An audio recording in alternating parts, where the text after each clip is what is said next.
Scholars Unbound is a bi-monthly podcast or video series that showcases the voices of scholars who know no boundaries when it comes to the pursuit of knowledge. You will hear insights from their experiences as international scholars and how these influence their research, hoping to inspire future scholars to be fearless, global, and unbound. I'm your host, Dalia Simangon. If you listened to episode 17, where Dr. Ana Alonso shared with us how she managed to write a dissertation and successfully defended it while having 2 kids and raising a young family, then we probably share the same admiration for Ana and all the other women or people with caring responsibilities while meeting the demands of an academic life. Unlike Ana, I don't have caring responsibilities, but this is what I noticed. Recently, I find myself working until late night and even on weekends. I'm always tired, always trying to catch up, always meeting deadlines, always working. And overall, I don't feel well physically, emotionally, and mentally. So for this episode, I want to ask you the questions I asked myself. Are you balancing your work time with your personal time, or are you managing your life? You just need to balance your work life and personal life is probably an advice that's not unfamiliar to you whenever you confide with someone that you have too much work to be done or you're not spending as much time as you want with your family or with your hobbies or your leisure time. Most likely, I have given this advice to others too, and even to myself. Whenever I find myself scrambling for some more time for stuff that's left undone, I would tell myself, Dahlia, you just need to balance more your work and personal lives. But what does that even mean, balancing? The concept of work-life balance means that you are equally prioritizing the demand from your work and your personal life. And work-life balance is associated with life satisfaction, happiness, healthy body, healthy relationships, and increased productivity. It's like reaching that perfect state of equilibrium of working 8 hours a day, 8 hours for non-work stuff, and 8 hours for sleeping. It signifies an equilibrium that must be maintained. It also signifies that work and life exist in 2 separate dimensions, and there's a wall between them.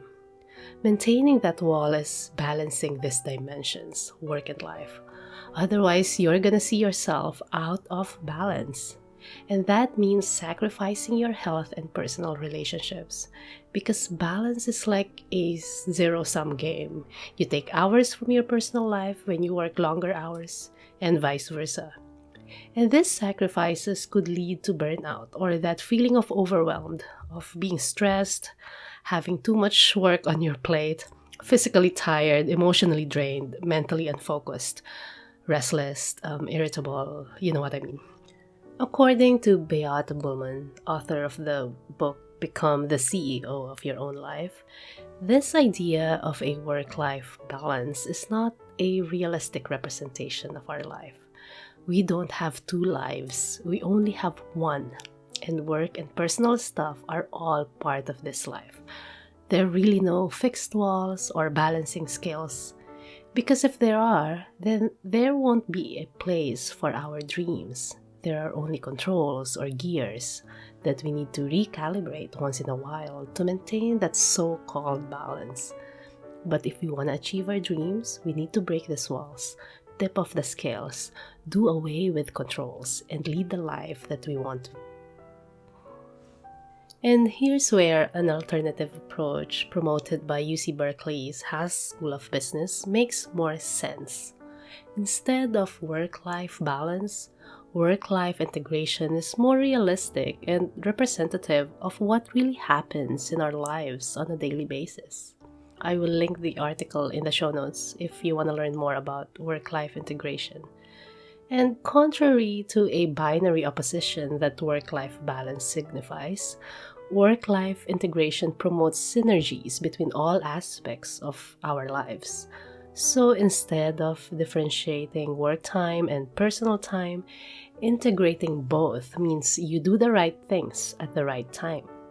Although work-life integration is somehow an improved perspective compared to the idea of work-life balance, both signify harmony.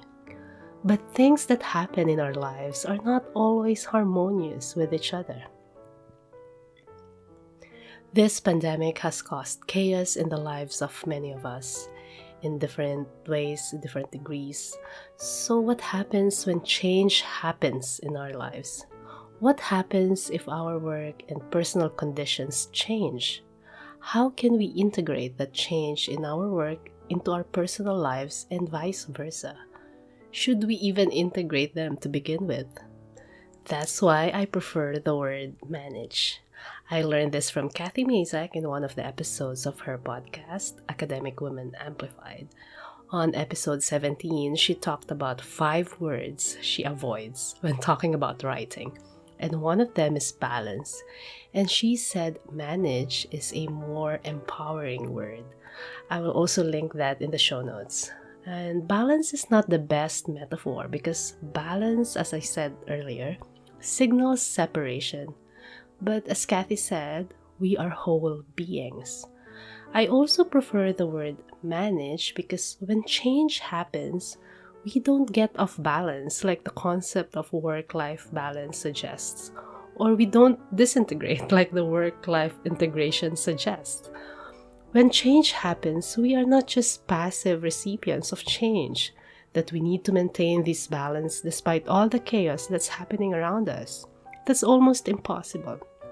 Instead, we manage our work and our life when situations change. We get to be active decision makers. We are in charge of our lives. To manage our work and life also means that we live in the present. If today we need more hours for work and then tomorrow we're going to need to take a day off to spend important events with our family, we don't get derailed. Instead, we are just managing our time, depending on what the present demands from us. We make decisions depending on contexts and the values that we cherish. To manage our work and personal lives also means that we are flexible and again, depending on what the situation demands from us. We are flexible to change because that's what life is, constant change. And when change happens, meaning we react to situations, we don't feel guilty when we are not working because we need to attend to something personally important. Or we don't feel guilty that we are missing family time because we need to meet a deadline. Instead, we are simply working or living in the present. So how does this shift in perspective change my work and my outlook in life? In the next episodes, I will talk about time management, or what I call reclaiming my time and weighing my values, which means learning how to say no. Fully understanding that I'm in charge of my life means reclaiming my time, saying no to things that do not align with my values, and keeping those that are really important to me.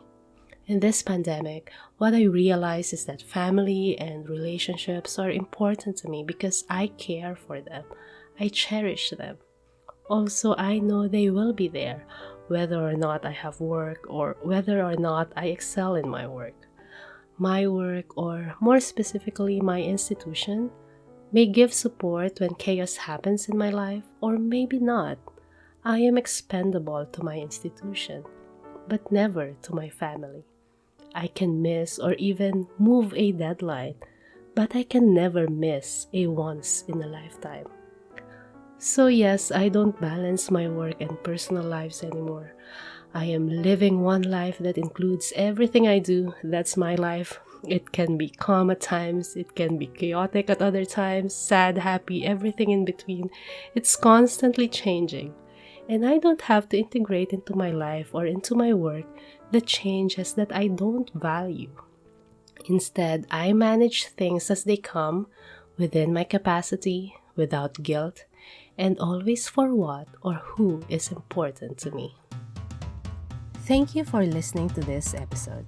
Please consider leaving a comment or rating at iTunes or any of your preferred podcast hosting platforms. For details about upcoming episodes and how to support the Scholars Unbound project, visit daliasimangan.com/scholars unbound with the link in our show notes.